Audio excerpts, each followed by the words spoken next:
Hey there! If you've noticed that your iPhone messages are turning green instead of blue, you're not alone. This usually means your messages are being sent as SMS instead of iMessages. But don't worry, I'm here to help you get those messages back to blue. Let's dive into some easy solutions to fix this issue. Solution 1. Check iMessage settings. First, open the Settings app, then scroll down a bit. Next, tap on Apps. Find and select the Messages app. Tap on Messages. Make sure iMessage is turned on. If it's already on, toggle it off and then back on again. Next, tap on Send and Receive.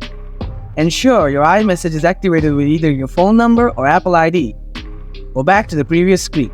Scroll down until you see Send as SMS. If you only want to use iMessage, turn this off.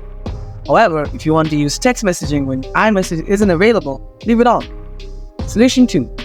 Activate iMessage from iCloud. Tap on your Apple ID at the top, then scroll down a bit. Next, tap on iCloud. For that, scroll down again. Then tap on See All. Locate iMessage and tap on it. Make sure Use on this phone is turned on. For that, tap Sync Now.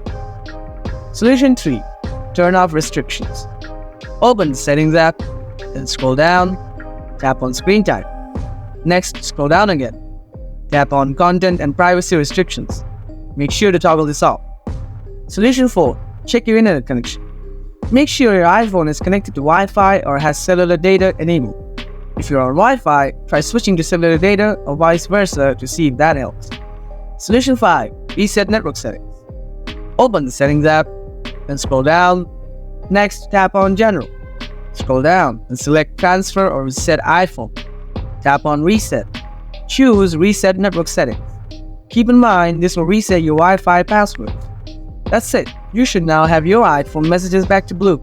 If this video was helpful, give it a thumbs up. If you have any questions or run into any issues, just drop a comment below and I'll get back to you as soon as I can. Thanks so much for watching.